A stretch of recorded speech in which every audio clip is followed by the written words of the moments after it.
Welcome to ILTV's Insider. I'm Aaron Porras, and today we are taking a closer look at Israel's DNA as the startup nation. With a huge 72% jump in revenue, Israeli high-tech exits reportedly reached a record $22 billion in 2019. But what does this number maybe leave out from the greater economic story?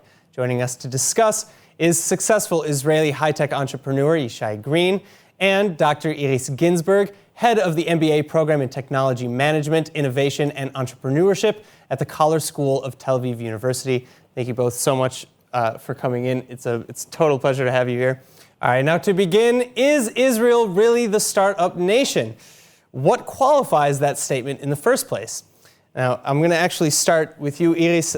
Dr. Ginsburg, is Israel the startup nation? It is a startup nation. You see it by the numbers of startups that we have. You see it by the numbers you just mentioned of the exits. Are we the largest startup nation in the world? Not necessarily. Do we have specific areas where we excel? Yes. But I would definitely say yes. So what would qualify Israel? Because Israel oftentimes touts this title, this moniker in the international community. We are the startup nation, we're the startup capital of the world, they say, or at least the Middle East. What qualifies that? Well, we do have, if you look at the numbers, so we have a lot of educated people in the specific arenas, basically. We have all this ecosystem that is here and is very lively and has all the different pieces in place. You have the money, you have the VCs, you have impact money beginning to come into Israel now. There are a lot of structures, basically. They're all in place, okay? So you have incubators, tons of them, accelerators, people can talk to each other. It's actually very accessible. So also what I could see when I teach students that come from abroad, that they are always overwhelmed by the fact that you can practically call almost anyone or send a message to anyone, maybe with one connection, and you can just talk to people. All right, so Yishai, I want to kind of come to you now. You've had a number of successful exits. What is the makeup of an Israeli entrepreneur as maybe different from elsewhere around the world? She talked about the ecosystem, but more than 7,000 startups in Israel. So we are a manufacturer of tons of companies. I think we are the third world, like in comparison of the population, we're the number one in the world. Yeah. Wow. So the amount of the startups, but what makes the question is what makes you an Israeli entrepreneur different, you ask? I think that entrepreneurs in general, we are the same in the US and in Israel and India, but we have so many of them in Israel. So this is what's like, to be a successful entrepreneur is you need the same qualities. So I guess the question kind of boils down to then, why does Israel have so many per capita? What are the contributing factors? Is it the military? Is it the culture? Is it the education system? So we can talk about like a little bit history. I'm 42 years old, but I learned the history of the startup. I started working in the high tech in the age of 15. So I had like opportunities at the age of 15, which is more than 25 years ago. And so we had the Russian immigration, like the Aliyah from Russia. So we got so many engineers and scientists to Israel. So it's like the amount of engineers. Second thing is like the army service. I was in the army service. I had like, at the age of 18, huge, a lot of money and money in terms of equipment and technology. Okay, so it's, let's try to say something new about the startup nation because all of these things are known, Right. The army service, So what's maybe not known? What would you like to highlight then? I think that what you were aiming in the first question is the fact that we as Israelis, we don't accept no, okay, the chutzpah, what we say. Sure. And we always try to solve stuff in a way that is new. And it's something in the DNA. I don't know how to explain it, but I founded 3 companies and I'm invested in more than 20 companies and most of them are successful. And something works in this area in Israel. The rest of the things are like a mess now, but the high tech is still working very well. All right, well, I want to come back to you, Dr. Ginsburg, because there seems to be a really big focus on exits in Israel. Is the focus too much on exits? Is there such a thing as too big of a focus? No, I don't think the focus is too much. If you talk to entrepreneurs, many of them actually, they sell a company when they feel that that's the right time for them to do that. So either they feel that they cannot wait anymore because they cannot lead a bigger company, or because there was an amazing business opportunity. We saw Dynamic Yield, for example, sold for McDonald's for $300 million. It was a very good opportunity. Might not have been the original plan. So basically, there is a focus on exit in terms of the ecosystem. If you look at the VCs, they always talk about the fact that we need to grow larger companies, and because that would give us more in terms of the economic impact, right. Because that would affect actually a bigger population of people. Yeah, I wanted to ask about that. That would be wider. Does the exit maybe how do these really massive exits maybe negatively impact the Israeli economy? How does that work? Well, I don't know that they have a negative impact, but I'm not sure that they have the impact that we would have liked it to be. Being what? If you look at the impact, so one part of that can come through taxes, but then the question is how to use that tax money, okay? That's a lot of money that they bring to Israel, if you think about it. The other one is actually having all the workers around it. It's what we're beginning to see now, for example, with COVID-19. What you see is that if a restaurant doesn't work, it's not only just the people that you see in the restaurant, but it's the whole supply chain around them that actually doesn't work anymore. So when the startup nation, I wouldn't say the high-tech nation, but the startup nation, when actually you grow the companies, and if more of them happens in Israel, then there is actually a bigger population around them that right. You actually keep employing and make an impact. But unfortunately, I don't think this is happening enough. So 10 years ago, it was like as an entrepreneur, if you sell a company for $100 million, as I did, it was a success story. Today, everyone wants to go for an IPO. And if they have no other option, as you said, you go for an exit. And there are many companies right now in Israel that are going for IPO. Like they are getting ready for IPO. I know at least there's 10 companies that are going for IPO for more than $1 billion in the next, let's say, 2 years. Yeah. So things are changing right now into a new era.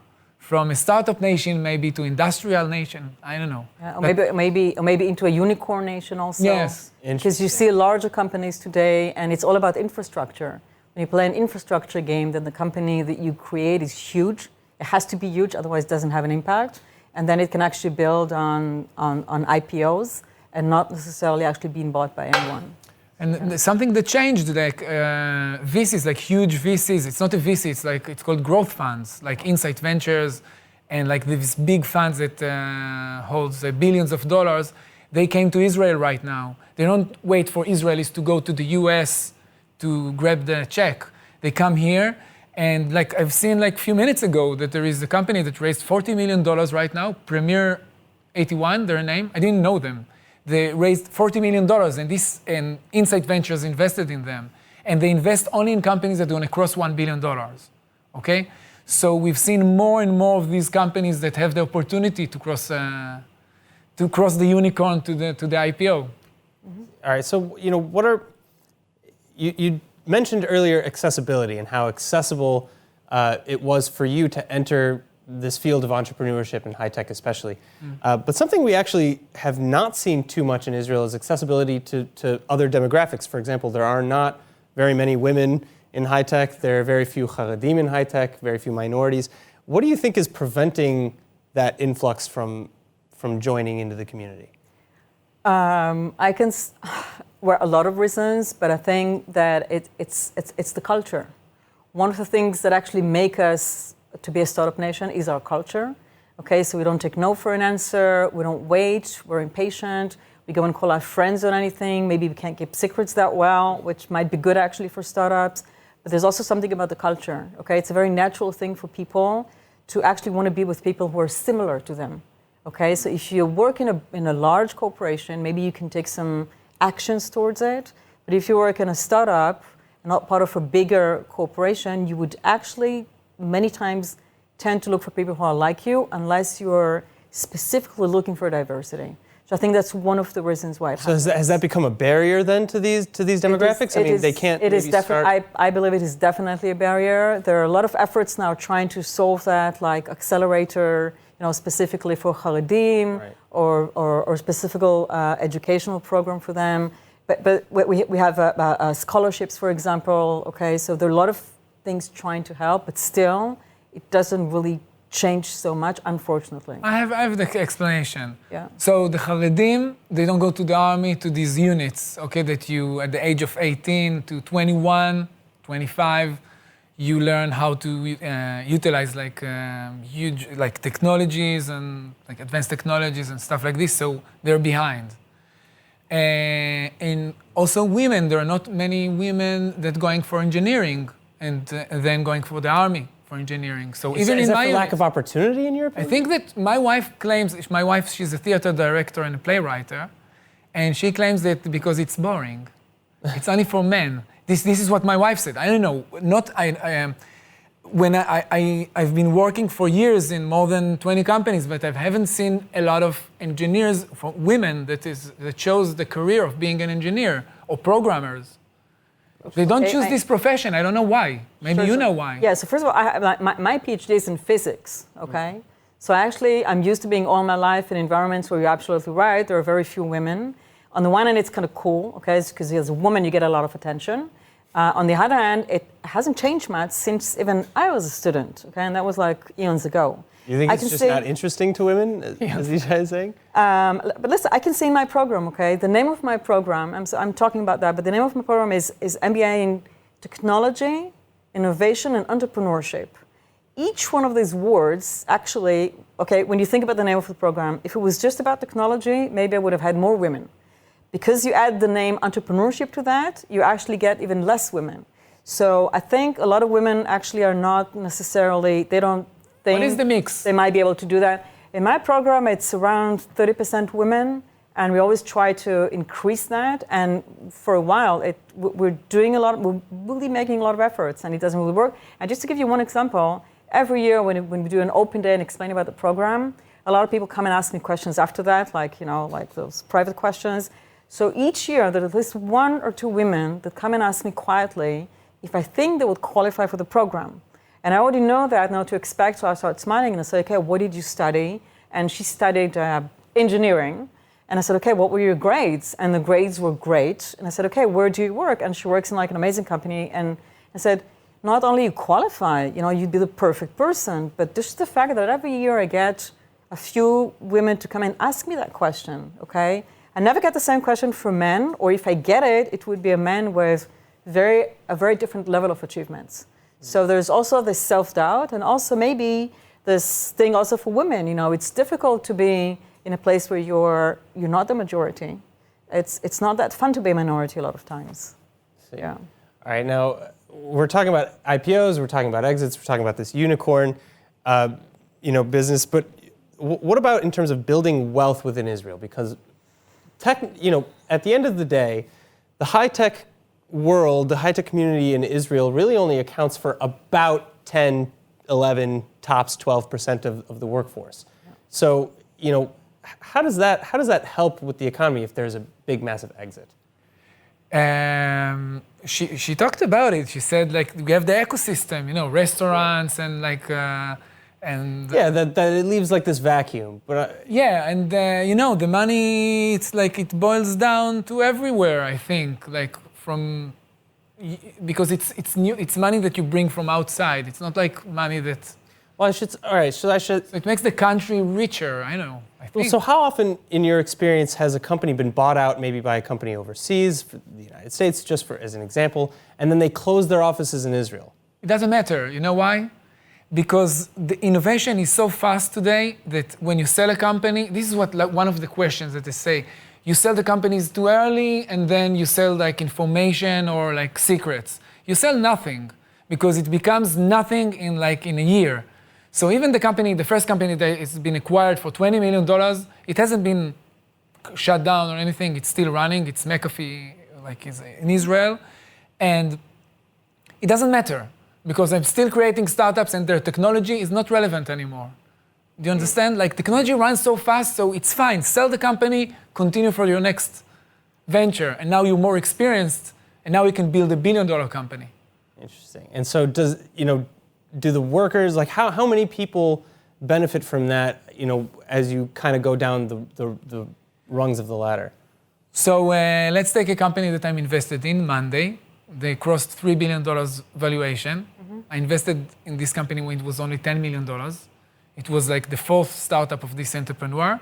His first three didn't succeed. Now it's like something is going to go for IPO.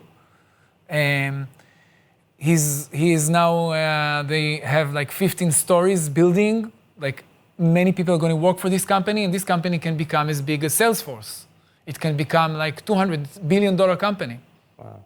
Yes, so we're going to see this happening. Wix is now one of the biggest companies in Israel. It's like worth, as we speak right now, as the second, I think, $16.5 billion.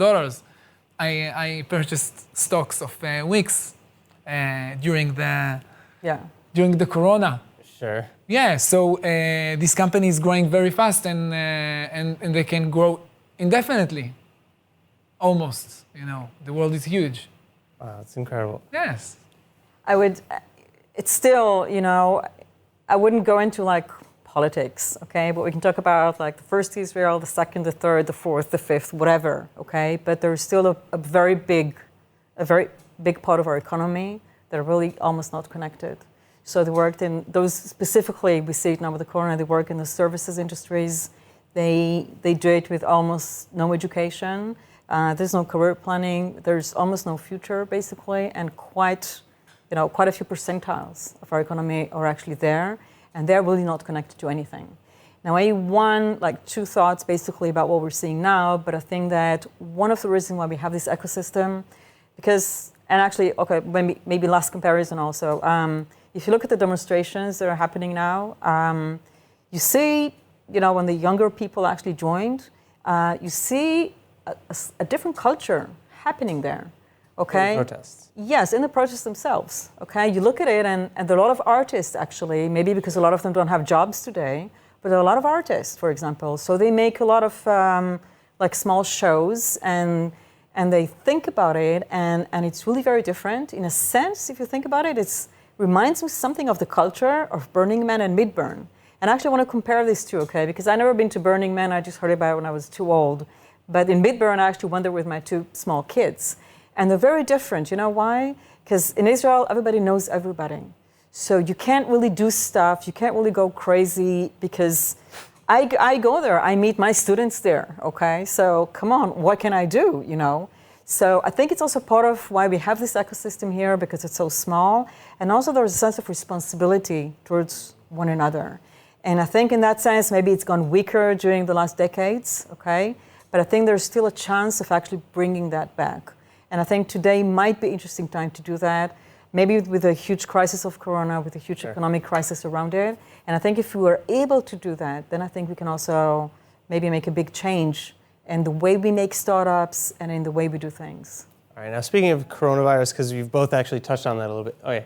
The future. Let's talk about the future. Let's talk about it. Yes, Startup Nation. Yeah. So what we see right now is the demonstrations. Very active in the demonstration in Israel. I know I've been arrested for 4 times. I've been using technology in order to amplify and doing stuff in order to make it, to make the change. And what I've seen that is going to happen right now, Israel is the startup nation in the terms of technology and the startups that we're creating.